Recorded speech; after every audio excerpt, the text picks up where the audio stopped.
Hi, this is David again. I wanted to do this video on the Liahona. Now, you probably never heard that word unless you're a Mormon, because I don't think it exists. I didn't look it up, but the Liahona. You know, my videos are probably the most comprehensive history of the modern Mormon church ever done. You have heard words and phrases and things only a Mormon would know. You'll never see or read any of these things anywhere. Well, the Book of Mormon, okay? The Book of Mormon story, which is a wonderful child story, kind of like Mother Goose.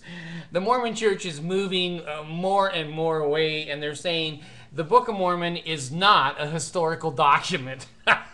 Well, the general public has known that for 200 years, but the Mormons are slow readers, I guess. But anyway, the Book of Mormon says that there was a man who lived in Jerusalem, and he was a Jew with Jewish DNA in his sperm, and his wife Sarah had a Jewish DNA sequence in her eggs. Well, they had 3 sons, as I remember. It might have been 4. I think it was Laman, Lemuel, Nephi, and Sam. I think there was a Sam in there. But it doesn't make any difference. None of it's true anyway. So if Sam's there, he's there. If he isn't there, he's not there. Well, I guess Jesus, the Mormon Jesus, came down and talked to Lehi and said, you know, you need to leave Jerusalem. I know you're a very rich man and you're well known here and you have a wonderful life. But I'm going to screw that up for you. I want you to take your family, which is used to iPods and video games and HD TV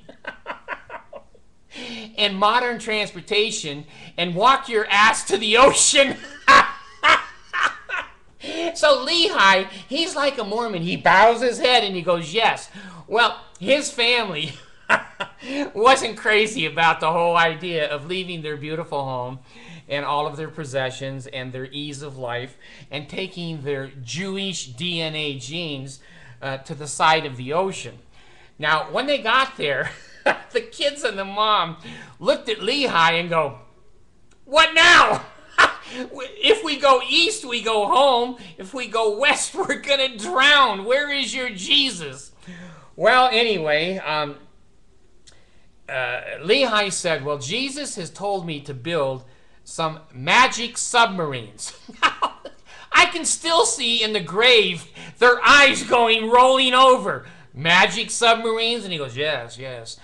And he says it will have no windows. And they said, that sucks. How are we going to be able to see, to eat, or go to the bathroom on a submarine? He said, well, it'll have a door in the top. So when the boat is not rolling over in the waves and in the wind and in the storms, we can open the door and see the sky and get fresh air. His family looked at him and said, Lehi, can you spell dementia? But they were faithful Mormons. They were faithful Mormons. So the wife and the kids said, hey, it's going to be dark inside, and we don't have electricity or kerosene lamps or a flashlight. What do you intend to do of blackness like Carlsbad Caverns, and the boat has no keel on it, so it's going to roll and roll and roll and twist and turn in the water, and all of the crap that we've produced and all of the food and all of the things that are going to be flying all over are going to be uncomfortable. And so Lehi said, I have an idea. Jesus will touch these stones and they will glow in the dark. Now, maybe, likely, no.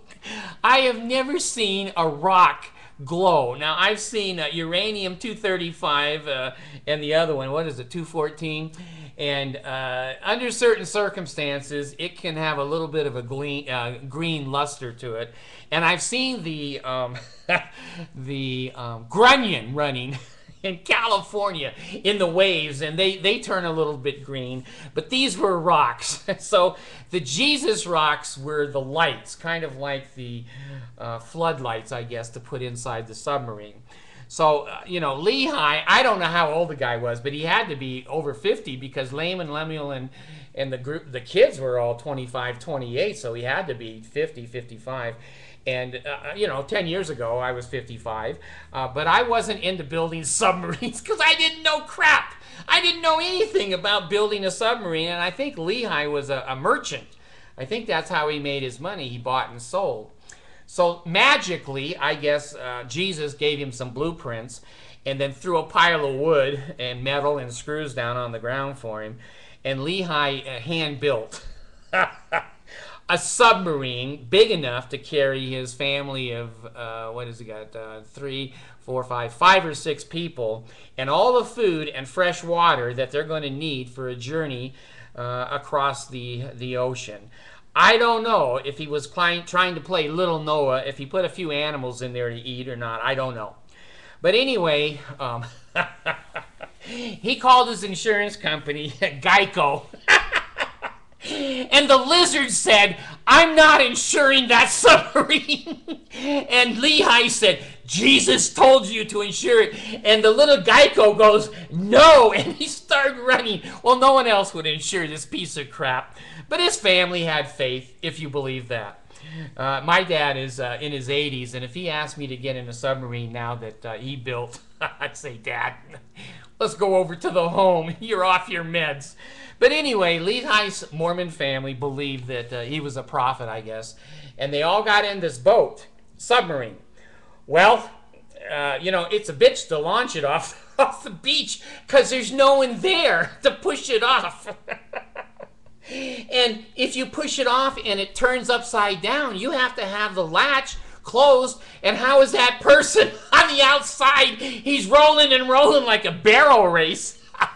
And they're hoping when the tube comes up, he pounds on it, they throw the latch open, and he jumps in and they lock it down again. Well, this is the fun of the Mormons.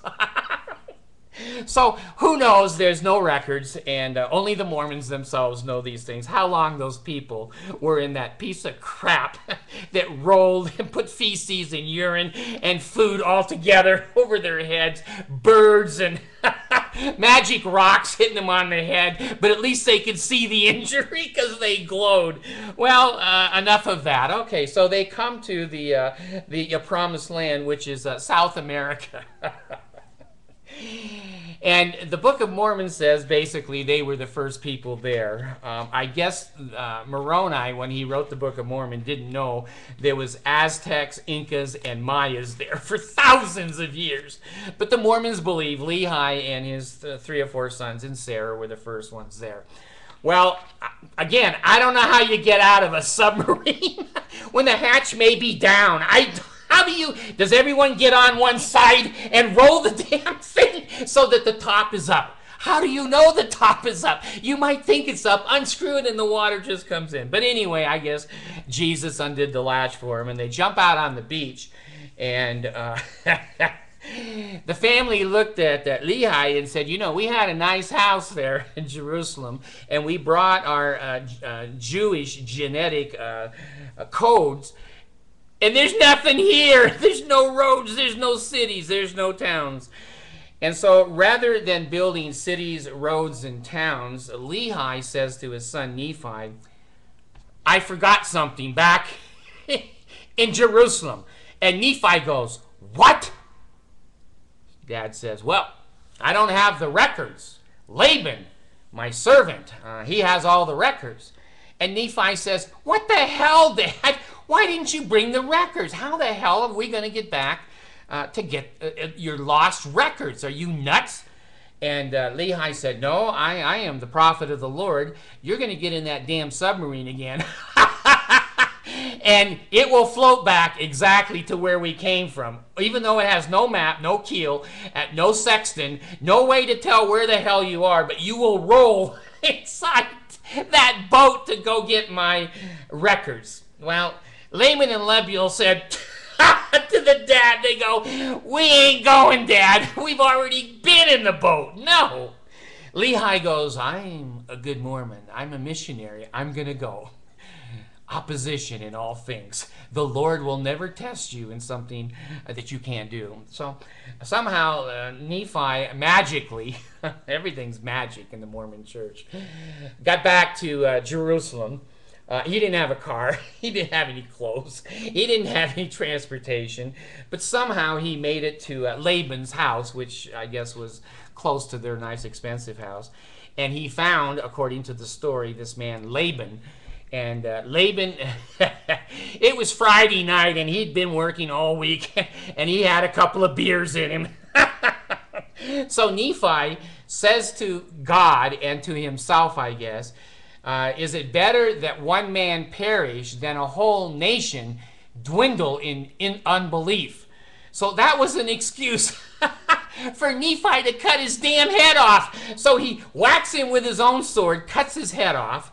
And that's the Mormon philosophies, you know. It's better to kill one person so the whole world can read the false Book of Mormon. So Nephi, he didn't have any clothes, so he stole Laban's clothes, and he thought that would be a good disguise to get out of town with those records. You know, he was already practicing the Joseph Smith bail bond, leg bail bond. He's going to run out of there before someone gets him. So I guess he gets on the damn magic boat again, or maybe he swam across the ocean, or surfboarded. I don't know. The Mormons, you know, they're going to come up with all kinds of ways that he, you know, he may have been swallowed by a whale. There's a story that I can believe. Well, maybe a whale swallowed him and drove him back, swam him back. So anyway, he comes back amazingly. I've seen the coast of South America. The odds of Lehi finding his family again in the tropical rainforest of South America. How long did he walk on the beaches looking for his family? I don't know. But magically he found them.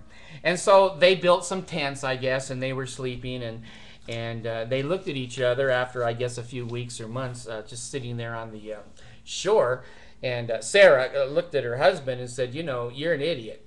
We got nothing. We can barely eat ourselves. We have to go out and hunt, and we're not hunters. We were rich people back in Jerusalem. So they were there, and they didn't know how they were going to move across South America.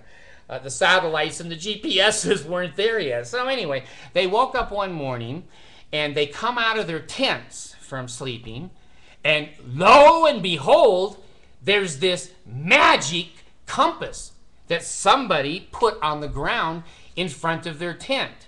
Now, I don't know if it said on it, Liahona, or they went out in the tent and go, Liahona! I don't know how that name came, and I've never heard it before, and I've never heard it since. But anyway, it says in the fantasy Book of Mormon, it had curious workmanship.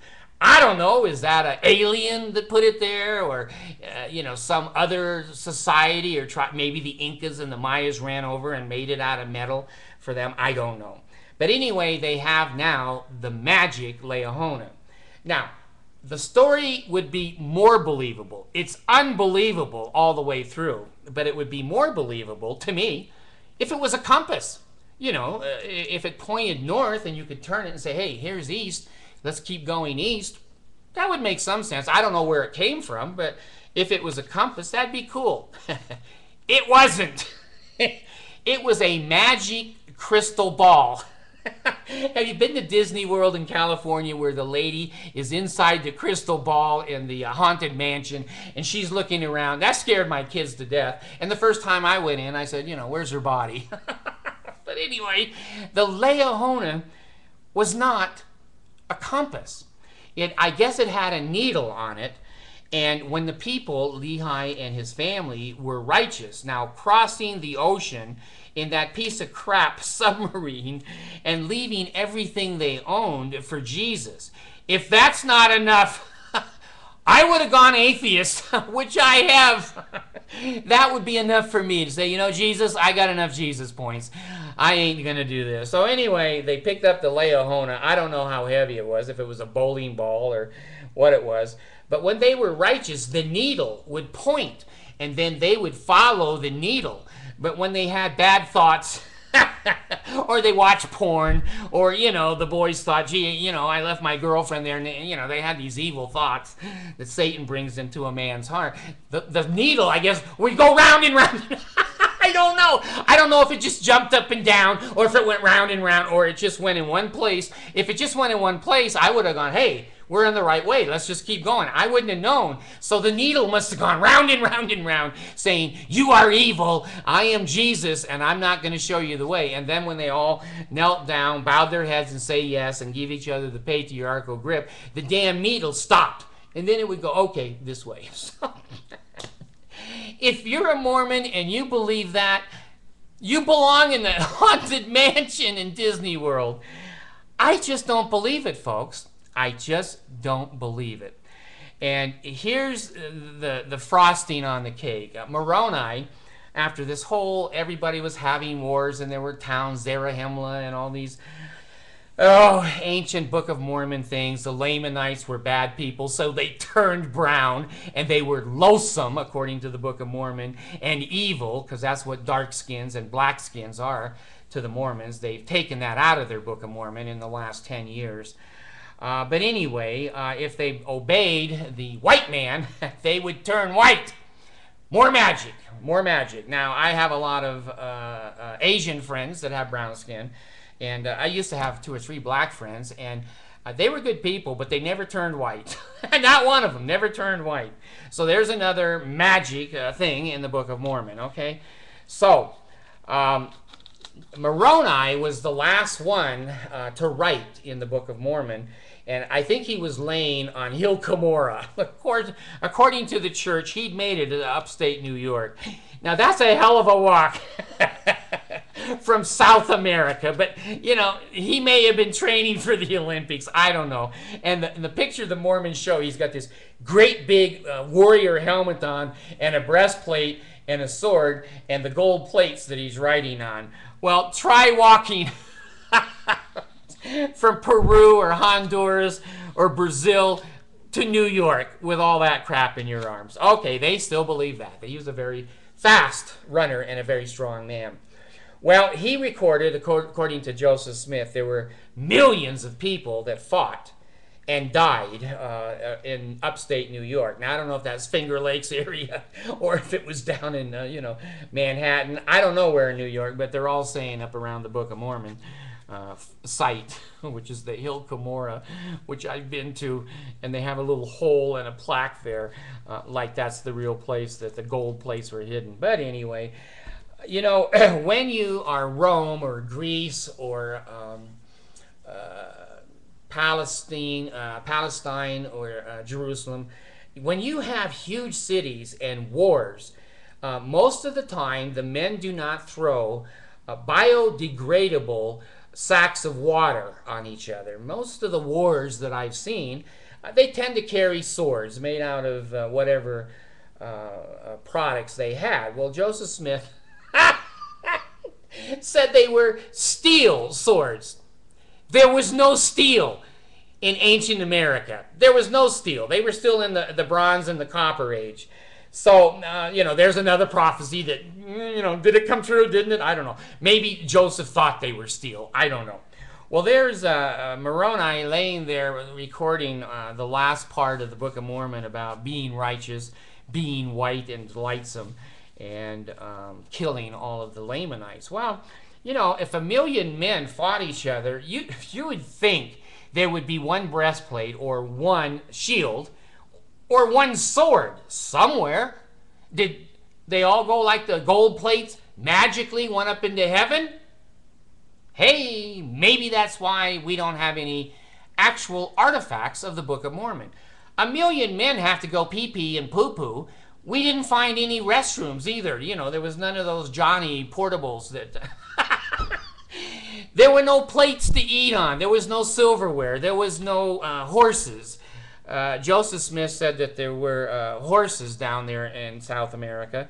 There weren't. He also said there was barley and some wheat and things that weren't there either. And I think he said elephants. There's no elephants in Brazil. So anyway, all these prophecies just came rolling out of Joseph Smith. None of them true.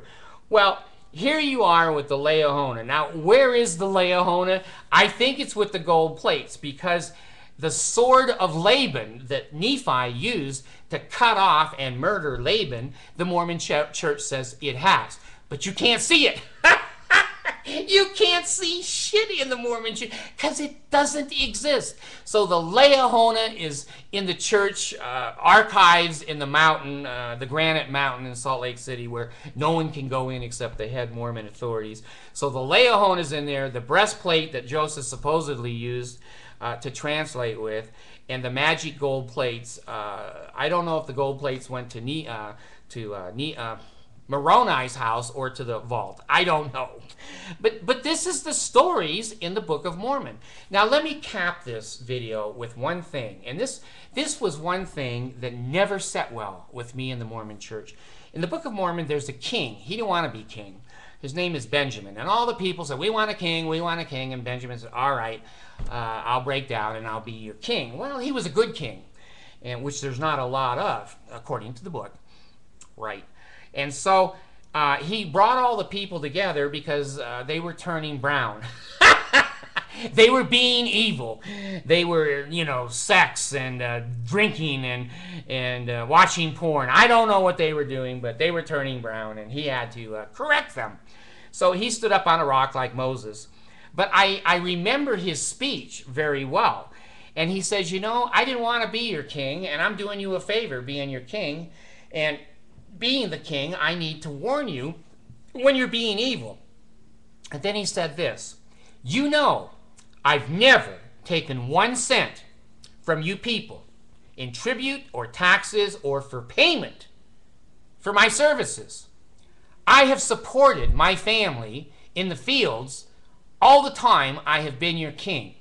It's not really right to take the people's money and live off the people. I thought that was a good speech. Hey, that's a 5013C. That's a nonprofit. And he was a good man. That's good stuff. Now, Joseph wrote that. Jesus. And he put it in the book, and then he never worked a day since. He didn't work a day of his life. He was a treasure hunter and a gold digger. He had a magic rock. And when he met Emma's father and said, I'd like to marry your daughter, and the father says, well, what do you do for a living? He says, I look at magic rocks and find precious things in the ground. And Emma's father went bullshit. He did not want Emma going off with this kind of a charlatan, but, you know, she did anyway. So he never had a job his whole damn life. He helped his father a little bit on the farm because that's when he fell over the fence and Moroni appeared again and again, and, you know. Hinkler, the Hinkster, Hinckley, he had a job with the railroad when he was 18 or 19 for like a year or something. Then he was 96 years old when he died. He never had a job. He always worked for the Mormon church. The only one that I know that really had a job, Dallin Oaks, he was a Supreme Court judge in Utah. And I think he's the one I think that signed my BYU degree, much to my chagrin. But anyway, the Mormon prophets, same way with Brigham Young. Brigham Young never had a job. He was a glazer, which is a glass worker, putting windows in. And I think he was doing that because the windows of heaven did not open up when he paid his tithing. And in conference, he excused himself and some others from paying tithing. But they did collect it from the immigrants coming from foreign countries. So here you go. Benjamin saying, don't live off the people's money. Don't be directors of private corporations. Don't take a 6-figure income. Don't live in big houses. Don't ride in Lear jets. Don't have black limousines taking you around. It's not a good thing. And Joseph wrote that and then went right back to doing exactly what Benjamin said. I have told you 1,000,000 times, exaggerating, in my videos, do not listen to what the Mormons say. Read their history. Read what they've done, their behaviors, their attitudes. Oh, we don't hate blacks, but the blacks didn't have the priesthood until 1978. Oh, we don't hate women, ERA, they fought tooth and nail. Oh, we don't hate the polygamists. We started polygamy, but now we don't do it. Baloney. They still, John Taylor put out a manifesto. Wilford Woodruff, they're used to lying, stealing, cheating. They have their own rules. They listen to God only. And, you know, here is the Book of Mormon telling Joseph and the rest of them, don't live off the people. And they do. They live off of you. They have six-figure incomes. Per diem in a 5013C, which is an IRS nonprofit corporation, and so they can pay volunteers anything they want, reimbursement for their services. It's not earned income, so the IRS doesn't charge them.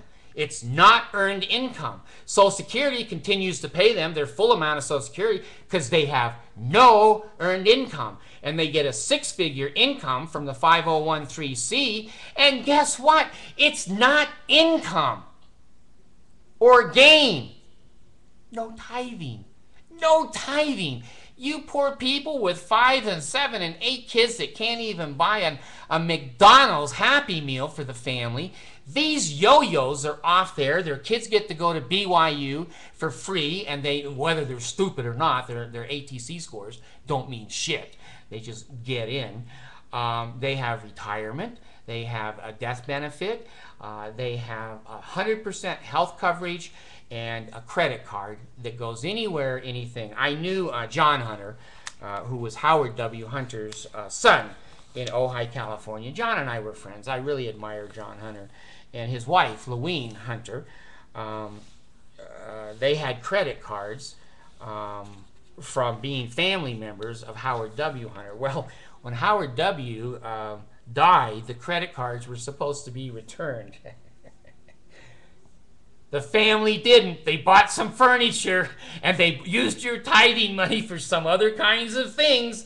So, you know,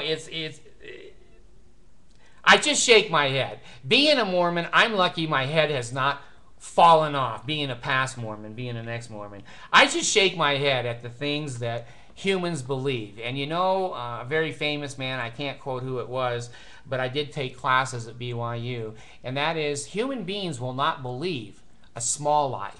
The larger the lie, the more likely that people are going to believe it, because they'll say, 4 million people can't be wrong.